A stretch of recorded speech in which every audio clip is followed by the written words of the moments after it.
Opgave 4b. Vi starter med at opskrive det totale energimoment, som er i 0 plus i 1 plus i 2 osv. Altså hvor man lægger energimomentet for de samtlige elementer, der er i objektet sammen. Det gælder, da de roterer om den samme rotationsakse, og den er samtidig massemidtpunkt for samtlige elementer i håndvægten. Energimomentet for en skive beregnes som en halv gange m gange r i anden. Og vi starter med at beregne energimomentet for vægtene, der sidder ude ved siden af håndvægten, som vejer 4,5 kilo.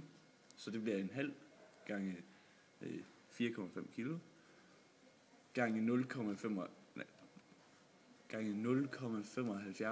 meter delt med 2 i anden, da det er deres radius. Og det er så lige med 1,72 gange 10 minus anden kilo gange meter i anden.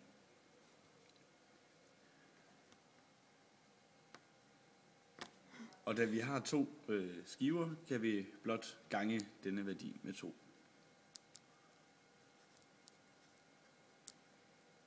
Da det vi skrev ovenover gælder.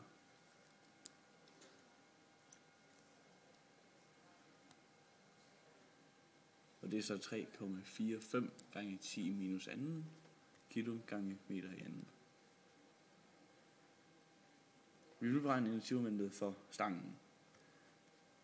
Det er igen en halv gange 1 kilo gange dens radius, som er 0,012 meter i anden. Og det er så lige med 3,6 gange 10 minus 15. Nej, minus 5. 10 minus 5 kilo gange meter i anden. Og nu kan vi blot lægge energimomentet for skiverne sammen med energimomentet for stangen. Og så får vi, at det totale energimoment er lige med 3,6 gange 10 minus 5 kilo gange meter i anden.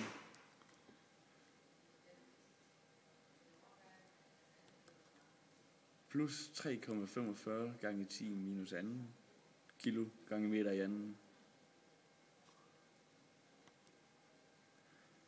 Og det giver så 3,45 gange 10 minus anden.